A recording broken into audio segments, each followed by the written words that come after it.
Sorry, I'm getting this started a little later than I thought, a couple minutes. But I figured today I would talk about my background and where I come from and stuff. So, I was born in Illinois. I grew up, shortly after I was born, my mom and dad divorced. When I was 5, my mom remarried, and they've been together ever since.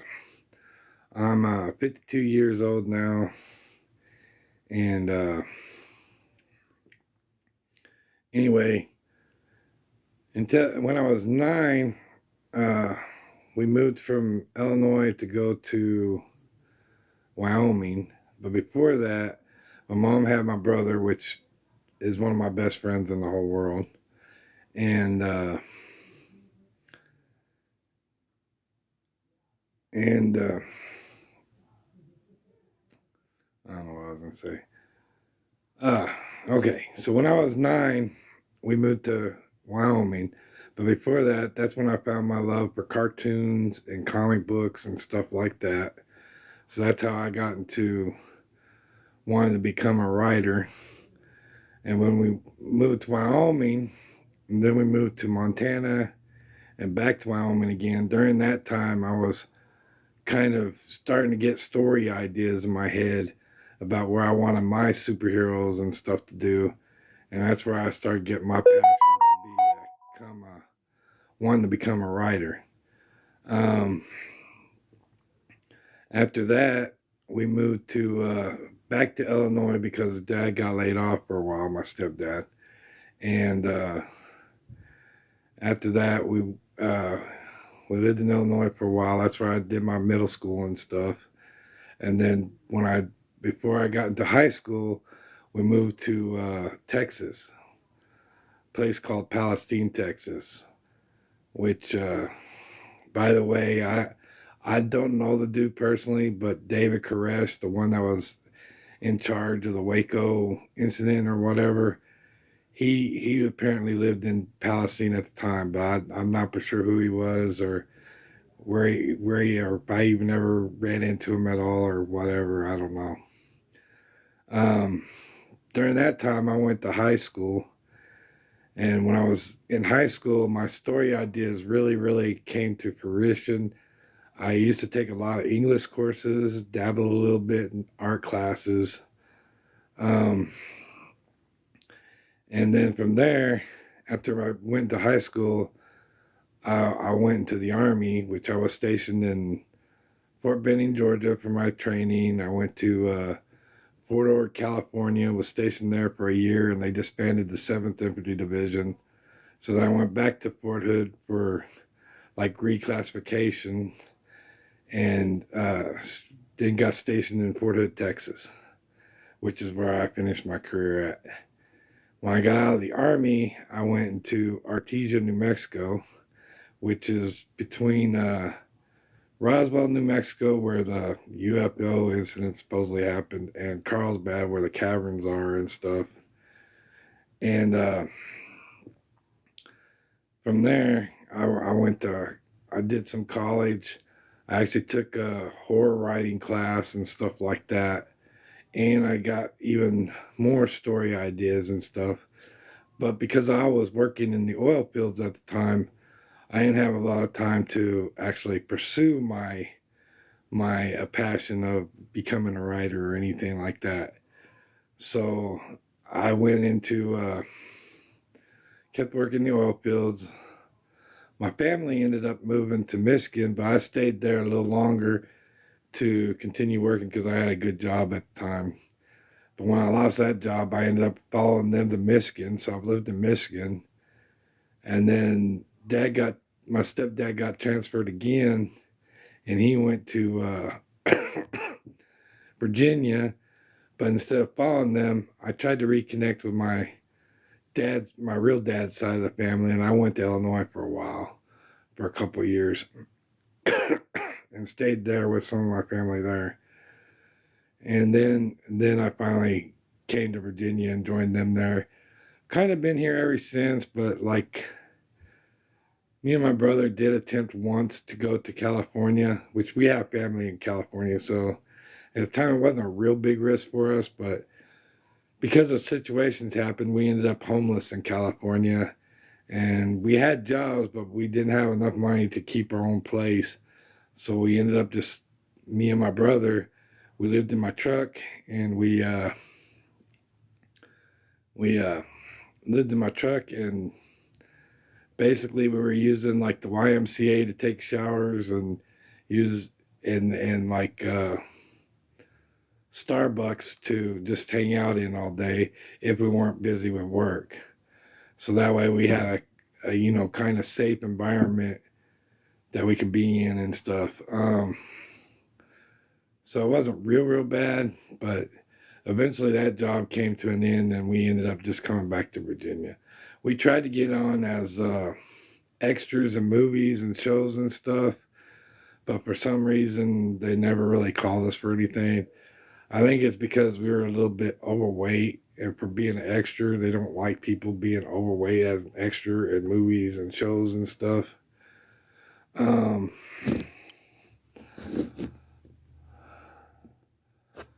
so anyway, that didn't work out, so we ended up coming back to Virginia, and I've been basically living with my family here and working. I'm working a job that I really don't care much for, but I just keep working it because it's money coming in for me, and so that's why I'm hoping to get my books off the ground and get everything going. But yeah, that's basically my life in a nutshell. I moved around a lot, so I'm used to like cold environments. I'm used to like hot, really super hot environments, kind of. But yeah. So see, where can I go from here? Back when I was like 12 years old, that's when I used to really start getting my story ideas going. I take a bunch of notes. I made like a bunch of superhero files and stuff, and different things like that. And I would try to get my stories going. When I was in Artesia, I tried to get actually a book published, which I still haven't. My very first book I wrote, I need to retype it again, so I haven't got around to getting it up again. It's kind of a horror story type deal, which I need to type up and get out there, but I haven't got it out yet. So I tried to use uh, agent. I tried to get a hold of an agent to get my book out there to get it published. Well, the agent turned out to be a scam artist. So I ended up getting scammed. I think I lost like maybe $200 to $500. No big deal, really. The police later, or the law, or whatever you want to call it, later contacted me and asked me if I wanted to join in this case against this lady that was pretending to be whatever agency. And I said, nah, I ain't worried about it. One thing I was disappointed though is dumbly, I spent a lot of time designing my own cover for that book, and it came out really good. And I was a little disappointed that I lost that cover, but I can recreate the cover. It's not as good. I recreated it already. It's not as good as my original one, I don't think, but excuse me. But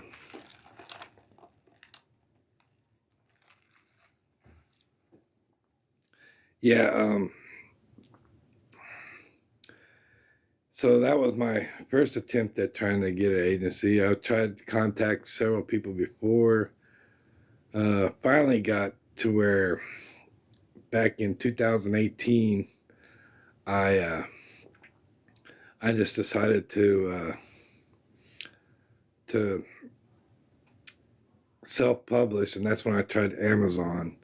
And because when I was homeless, I had the idea for a comic book, and I was showing it to different people when I was out in California, and they seemed to really like it. They seemed to like my art and stuff, and so I said, well, I'll try to get it published as a thing. I seen that at the time, Amazon had a thing where you could transfer comics over into getting them published. So I did that. That was my first book, my published, and then my second book was actually my second book I ever wrote, and it was a rule book for a game, the movie game. Basically, you can a game you can play when you can talk to, or you can get earn point. You pick a character in any movie, show, or whatever, and you get points by stuff that your character does in the show or movie. So I made that one. That was like my second game. Me and my brothers used to play it a lot, so I thought maybe maybe that one would be a good fun one to get into. Um, so it worked out. It came out all right. There's a mistake in the book that I can't fix right now, and since it's not selling anyway, it's probably good. But I have plans for that. I have plans to expand all my books really. Like for the homeless Teddy, I have several story ideas that I want to work on and get going. But since there's no interest in it, I'm not working on it right now. With the movie game, I was actually thinking about writing more books about that too, but being more since this one was like generalized. It it didn't really have a uh, doesn't really have a generic. So I was going to make some more generic specific books, like if you're watching sci-fi movies or legendary or fantasy stuff or stuff like that. Just make different ones. Cowboy stuff, sports. If you're watching sports, this is what they could do and earn points and stuff. And I had an idea of making a board game out of it too, where and I actually checked into it. It wouldn't be that hard to do the board game. Basically, I pay for the design of the board game, but I don't have no enough people interested in it to get any good sales. So that would be kind of hard to get off the ground. That's why I'm here on TikTok trying to get people to get eyes on me so they can see what kind of work I do and stuff. Um, then they have then I had the next book I wrote was the Zombie Mansion, the game show, and in it I was thinking that one I wrote as if you're watching an episode of a game show on TV, and if you watch it or if you read it, it's like you're watching a thing. It goes to commercials and stuff. I don't think I really put any commercials in the book. I was going to make some later on and stuff, but never did.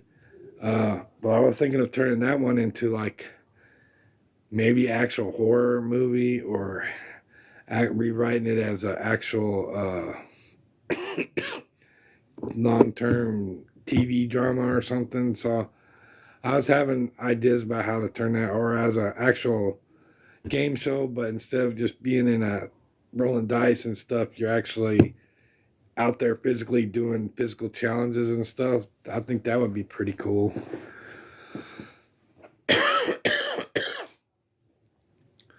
So there was that, and then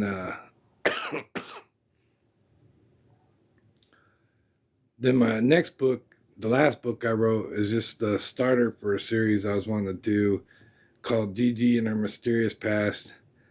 Basically, I get inspiration because one of my favorite books series of all times was The Destroyer, Remo Williams. They made a couple movies. They weren't super popular, but people have seen them, like Remo Williams, The Adventure Begins.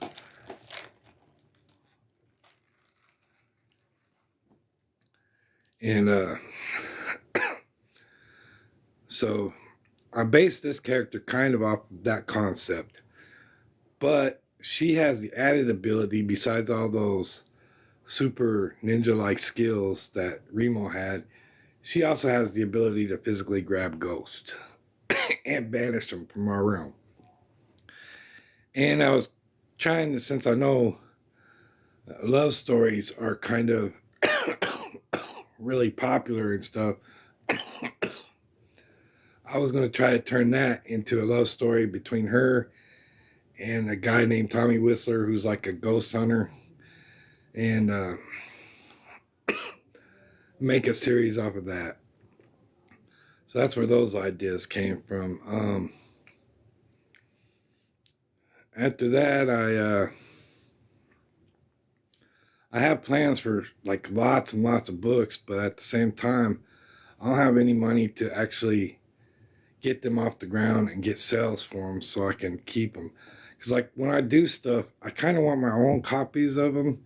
And I'm not getting any money for it. I can't get my own copies unless I'm doing work. And if I'm doing work, like working a normal job, I don't have time to do the actual other work that I need to do to get my stories and stuff off the ground. Especially now that my schedule's all chaotic, it's hard to do anything. Um, so that's basically where I'm at in life. I'm living with family. I don't have much control of stuff going on in the house or when I can do lives and stuff or stuff like that. I'll try to get on here a lot more often if I can, but you have to keep in mind I have a 4-year-old nephew who's fixing to turn 5, and he runs around this house screaming, hollering. He goes from being happy to suddenly crying out because he's mad because he can't do something. And so that's hectic. And I admit, I kind of treat him really good and play with him a lot and stuff. So he's gotten used to where he plays with me a lot and stuff. And he likes hanging around with me and stuff. So I spend a lot of time with him. Um, and basically, that's my life in a nutshell, man. That's where I'm at. I'm trying to get on here. I'm trying to get out there, try to get my books off the ground because I have so many books I still want to write. I want to get out there. I haven't even touched on my superhero stuff yet. I have a whole bunch of superhero stuff I want to get out. I have some fantasy stuff I want to get out. I have some weird demon stories I want to get out. I mean, it's just all kinds of stuff that I like to get out. But I don't have no support or nothing coming in. So it's like I tried to get stuff going, but it is not really going yet. I had some ideas on trying to get some other stuff going on here too, but like just stuff in general online, but none of it's really panning out yet. To be honest, TikTok's the most I've gotten any attention from on any of the sites because I'm actually getting people to check me out and to check into my stuff and stuff like that. So that's kind of cool. So TikTok's been really, really good platform to be on. And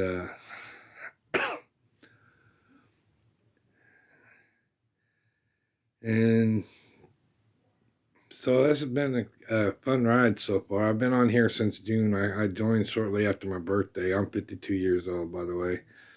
Um, yeah, I started doing this after my birthday, and I'm almost 7,000 followers, which is really, really good, I think. Kind of because of work and stuff. I should have been 7,000 already, but because of work and stuff, I kind of slacked off on doing the normal engagements I should be doing on here, talking to people and liking and stuff, and so I kind of fell back on that. I've been trying to get back into talking to everybody and engaging with their stuff and letting them engage in mine. I'm also trying to, at first I was just trying to connect with anybody, but that kind of works if you're trying to make friends and stuff, but it's not really working if you're trying to do like book stuff, working with books. So here recently I've been trying to get into like the book talk side of things and trying to get people on the book talk side to check me out and stuff. And I'm just making like the videos I'm making on here are just really silly videos with the character that I'm playing. It's kind of a salesman that's trying to sell books, but his books aren't selling, which, yeah, it's kind of based off of me a little bit, but I'm going over the top with it, like a wrestler would with this gimmick character. So I'm like, oh, you could buy these books and you can burn them, or you can buy these books and you can use them as toilet paper, or shred them up and use them to find your way through trails and stuff like that. And so it's just a crazy character concept that I come up. I thought it was funny to myself, so I thought, well, maybe other people will like this too. But I don't know how it's going, or if people really like it or not. I think the most things I get really is when people, when I engage with people, I think it's still my big thing. So I would have to say engagement on here is like the real big top thing that you have to do on TikTok is really engage with people and follow them. And like I said, I'd probably be over 7,000 by now, but my work schedule got really hectic and changed on me so much here recently that it's been hard to keep up with stuff and keep going back and talking to people and stuff. So that's been one thing I've been trying to deal with. So anyway, yeah, it's been an interesting time here on TikTok. I'm meeting some interesting people. Yeah, I'm also trying to do Smiley. I ain't built up any on Smiley or what's that? Best pictures or something like that. There's two other sites I'm working on that they ain't even got following yet. I've just been using the videos I make here and I kind of post them over there, and I got like 3 people following me on one and I think 1 on the other. And I'm on YouTube. I've been on YouTube forever, but like you do videos on YouTube and you're just dead in the water. Nobody really ever looks at your videos. You can do whatever you want on there and nobody would even look at them. So I was so disappointed with YouTube. And that's why it's been interesting that TikTok's actually, I mean, it hasn't super blown up for me, but TikTok has a community that people actually check out your stuff. And like, even if it's just for a few minutes and they're just passing through and they're looking, at least people are checking it out. But other than that, I mean, this has been a fun ride. I guess I'll go ahead and wrap this up since I've pretty much said everything I really wanted to say. So thank you for joining me for this live event, and I wish y'all have a great week, and we'll see you next time.